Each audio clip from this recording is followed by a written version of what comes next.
नमस्कार, जय श्रीकृष्ण, जय काली। আমি অ্যাস্ট্রোলজার পরিমল।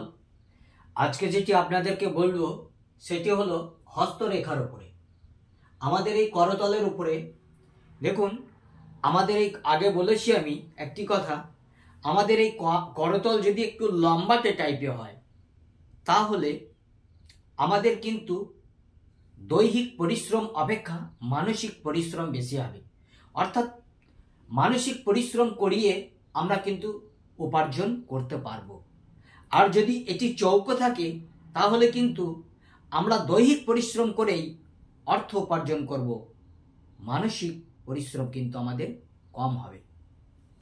আজকে যেটি বলবো যে আঙুলের মাঝখানে ফাঁকা থাকলে কি ফল পাবেন। আমাদের এই যে 4টি আঙুল রয়েছে, এই আঙুলের মধ্যে অনেকেরই কিন্তু ফাঁকা থেকে যায়, অর্থাৎ ফাঁক বয়, এখান থেকে আলো দেখা যায়। এই ফাঁকা থাকলে আমরা কি ফলাফল পেতে পারি সেটি আজকে বলবো।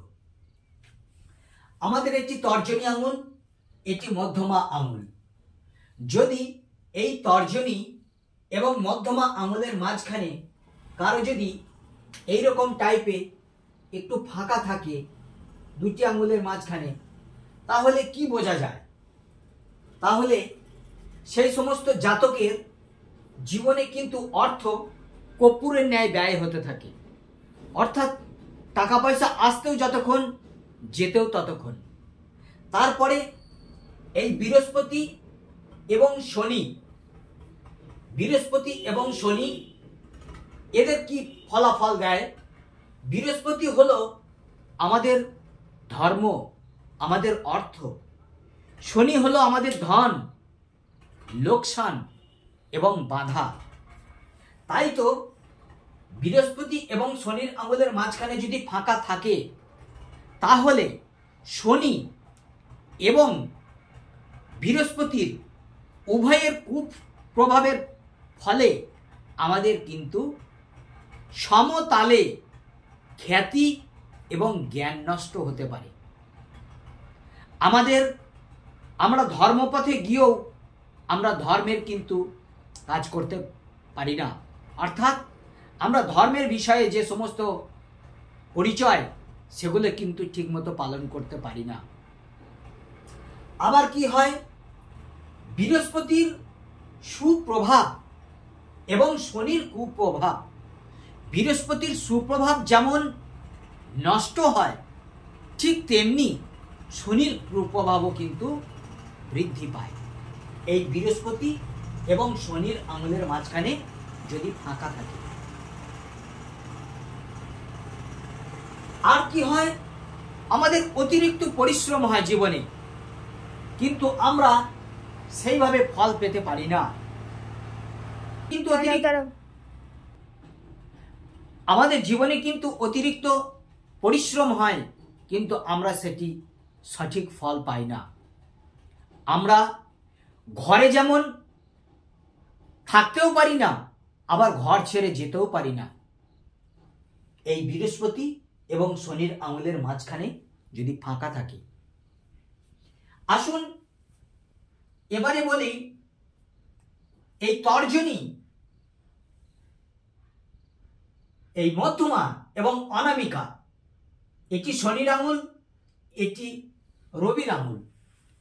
এই শনি এবং রবির আঙুলের মাঝখানে যদি ফাঁকা থাকে তাহলে আমাদের জীবনে কিন্তু একটা ভীষণ বদনাম চলে আসে। তাছাড়া আমরা মনের মধ্যে যেটা সংকল্প নেব সেই সংকল্প চুরিও হয়ে যেতে পারে। কিরকম? আমরা ধরুন কোন একটি প্রোডাক্ট সমাজে মার্কেটে ছাড়ব, আমি মনে মনে সংকল্প রেখেছি আমার আগে যেন কেউ এই জিনিসটি আবিষ্কার করে মার্কেটে না ছাড়তে পারে। কিন্তু দেখা যাবে আমার ছাড়ার আগেই হঠাৎ কেউ কোনো জিনিস রিলিজ করে ফেলেছে, অর্থাৎ আমার তৈরি জিনিসই নকল করে মার্কেটে ছেড়ে দিয়েছে। অর্থাৎ আমার কিন্তু নকল মার্কেটে ঘুরে বেড়াচ্ছে। আমি দোষ করব না, অথচ অপরের দোষে আমি কিন্তু দোষী হয়ে যাব। তারপরে কি হবে, আমার অর্থদণ্ড এই শনি এবং রবির আঙুলের মাঝখানে যদি ফাঁকা থাকে, সঙ্গে যদি আমাদের এই নিম্ন মঙ্গল এবং উচ্চ মঙ্গল যদি অশুভ অবস্থায় থাকে, তাহলে কিন্তু আমাদের ভীষণ অর্থদণ্ড আসবে জীবনে। এমনকি আমার যে সঞ্চিত অর্থ রয়েছে সেই অর্থ কিন্তু ব্যয় হতে পারে। আর কি হতে পারে, আমার প্রিয় জিনিস, আমার প্রিয় মানুষ আমাকে ছেড়ে চলে যেতে পারে। আমার প্রিয় দ্রব্য, আমার পছন্দের দ্রব্য চুরি হয়ে যেতে পারে। আমার জীবনের গোপন তথ্য মার্কেটে ফাঁস হয়ে যেতে পারে। অর্থাৎ আমি এতকাল কোনো কথা চেপে রেখেছি, কাউকে বলিনি, হঠাৎ মনের মধ্যে কি হলো, আমি কাউকে বলে দিলাম, বা আমি কাউকে বললাম যে আমার এই কথা যেন কাউকে জানাবি না। আমার শত্রুপক্ষের কাছে আমার মিত্র সেই সমস্ত কথা খরচ করে ফেলল। এটি কিন্তু হবে যদি এই রবি এবং শনির আঙুলের মাঝখানে ফাঁকা থাকে। এবারে আসুন, আমাদের এই আমাদের এই কনিষ্ঠা এবং অনামিকার মাঝখানে যদি ফাঁকা থাকে, তাহলে কিন্তু আমাদের বাল্য জীবন থেকে কুমার যুবক পর্যন্ত আমার যে পড়াশোনায় থাকব, সেই পড়াশোনার মাঝখানে ভীষণ ভীষণ কষ্ট আসবে। হয়তো আমরা ফল পাবো, আমরা আমাদের সাকসেস পয়েন্টে পৌঁছে যাব, তথাপিও আমাদের জীবনে কিন্তু ভীষণ কষ্ট আসবে। আর কি আসবে, আমরা কিন্তু অপরের দোষে দোষী হয়ে যাব, বদনাম, মামার বাড়ির সঙ্গে ঠিকঠাক ভাবে আমাদের আঁতাত থাকবে না। আর আমাদের বন্ধু বান্ধবদের সঙ্গে মনোমালিন্য মাঝে মাঝে তৈরি হয়ে যেতে পারে। আমাদের বিদ্যা শিক্ষায় উপযুক্ত শিক্ষা লাভ করার পরও আমরা সঠিকভাবে কিন্তু কর্মে বা ব্যবসায় ফলাফল পাব না। তবে এই দুটি আঙুলের নিচের দিকে যদি একটু ফাঁকা থাকে, তাহলে কিন্তু আমাদের চারিত্রিক গোলযোগ আসতে পারে, অর্থাৎ আমরা চরিত্রভ্রষ্ট হয়ে যেতে পারি। এই জন্য আমাদের হস্তরেখার উপরে সামুদ্রিক শাস্ত্রে, আমাদের পরাশরী জ্যোতিষে বলা হয়েছে যে আমাদের জন্মছকের বিচারধারা যতটা গুরুত্বপূর্ণ, আমাদের হস্তরেখার উপরেই সেই বিচারও ততটাই গুরুত্বপূর্ণ। আমাদের জানতে হবে, বুঝতে হবে, আমাদের করতল, আঙুল, নখ এবং আমাদের এই মণিবন্ধ সমস্ত বিচার্য করেই কিন্তু আমাদের প্রেডিকশন, প্রতিকার দেওয়া উচিত। তাহলে যদি এই শনি এবং বৃহস্পতি, এই শনি এবং বৃহস্পতি আঙুলের মাঝখানে যদি ফাঁকা থাকে, তাহলে আমরা কার রত্ন ধারণ করতে পারি? আমরা কাকে বড় করব? শনিকে বড় করব না বৃহস্পতিকে বড় করব? দুজনেই কিন্তু সমতুল্য। তাই তো বৃহস্পতি এবং শনির ব্যালেন্সের, অর্থাৎ 50% প্লাস 50% এই রত্ন কিন্তু আমাদের দিতে হবে। এই ক্ষেত্রে কি ব্যবহার করা উচিত? পীতম্বরী নীলা 4-5 রতি ব্যবহার করা উচিত। যদি তা না হয়, উপরত্ন ব্লু টোপাজ, অর্থাৎ শনি এবং বৃহস্পতির একত্রিতে কাজ করবে ব্লু টোপাজ। এবারে রবি এবং শনি পিতা পুত্র, তথাপিও মুখ দেখা দেখি নয়। তাহলে এই শনি এবং রবির আঙুলের মাঝখানে যদি ফাঁকা থাকে, তাহলে কি করণীয়? যদি সিঙ্গেল প্রতিকার দিই, তাহলে দুজনকে দুটো অস্ত্র দিয়ে দেওয়া হবে। এই জন্য দুটি আঙুলের মাঝখানে যদি দিতে হয়, তাহলে দিতে হবে রক্তমুখী নীলা, নচেত পিঙ্ক রুবি। পিঙ্ক রুবি পাওয়া যায়, এই 4-5 রতি কি 6 রতি পিঙ্ক রুবি আপনারা ব্যবহার করুন, ভালো হবে। বৃহস্পতি এবং শনি, বৃহস্পতি এবং রবি,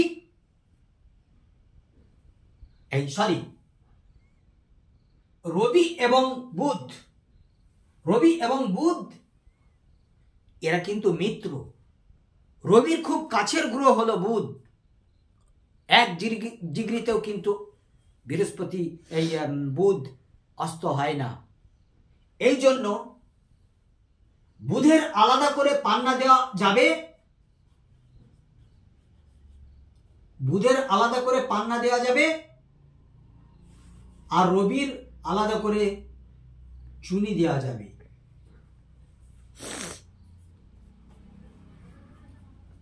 কিন্তু শনি, রবি, শনি, বৃহস্পতি যেহেতু শত্রু বা সমতুল্য গ্রহ, এদেরকে কিন্তু ব্যালেন্সের রত্ন দিতে হবে। আর বুধ ও রবির সিঙ্গেল সিঙ্গেল রত্ন কিন্তু দেওয়া যায়। এর মাঝখানে আপনাদেরকে অন্যান্য যদি কোনো রত্ন পাথর থেকে থাকে সেখানে কিন্তু বিচার করে তবেই পান্না এবং চুনি কিন্তু ব্যবহার করানো উচিত। যাই হোক, আমি প্রতিদিন বলেছিলাম যে আমার এই ভিডিওর শেষে আমি একটি করে টোটকা দেব, টোটকা প্রতিকার। যারা আজকালকার বেকার ছেলে শিক্ষিত হওয়ার পরও চাকরি পাচ্ছে না, তারা কিন্তু অনেকে ছাত্র পড়িয়ে অর্থাৎ টিউশন করে তাদের জীবিকা কিন্তু অতিবাহিত করছে। অনেকের কাছে অনেক ছাত্র হচ্ছে, অনেকের কাছে আবার ছাত্র হচ্ছে না। অর্থাৎ আমরা ভালো মিস্ত্রি অথচ কাজ নেই, আমরা ভালো স্টুডেন্ট অথচ ছাত্র নেই। তাহলে এই ক্ষেত্রে কি করণীয়? যে টিউশনার, যে আর কি শিক্ষক, সেই শিক্ষক একটি কাঁচের পাত্রে সাদা অভ্র তার ঘরের বায়ুকোণে অর্থাৎ উত্তর এবং পূর্ব কোণে রেখে দেবে, কোনো একটা জায়গায় হয়তো রেখে দিল। ছাত্র পড়াতে যাওয়ার পূর্বে, ছাত্র পড়াতে যাওয়ার আগে, প্রতিদিন সকালবেলায় ছাত্র পড়াতে যাওয়ার আগে অথবা দুপুরবেলায় অথবা রাত্রিবেলায় ছাত্র পড়াতে যাওয়ার আগে এই অনামিকা আঙুল দিয়ে অভ্র থেকে 1 ছটাক অভ্র নিয়ে কপালে পরে তবে কিন্তু পড়াতে যাবে। দেখবেন এটা গল্প হলেও সত্যিতে রূপান্তরিত হবে। যাই হোক, আজ ছিল আমার এই আয়োজন। যদি আমার প্রোগ্রাম ভালো লাগে তাহলে ইউটিউবে আমার একটি চ্যানেল রয়েছে, পরিমল মণ্ডল অ্যাস্ট্রো 20, সেখানে আমার প্রোগ্রাম দেখবেন। আমার প্রোগ্রাম যদি ভালো লাগে হৃদয় থেকে একটি লাইক দেবেন আর কমেন্ট করবেন। যারা যারা ভিডিও দেখছেন আমার, আমি প্রত্যেককেই বলছি ভালো মন্দ যাই হোক কিছু একটা কমেন্ট করুন, তাতে কিন্তু আমার ভীষণ ভালো লাগবে। তাছাড়া ফেসবুকে জ্যোতিষ জ্ঞান নামে এবং পরিমল মণ্ডল অ্যাস্ট্রো 20 নামে 2টি পেজ চ্যানেল রয়েছে, সেখানে আমার প্রোগ্রাম দেখুন।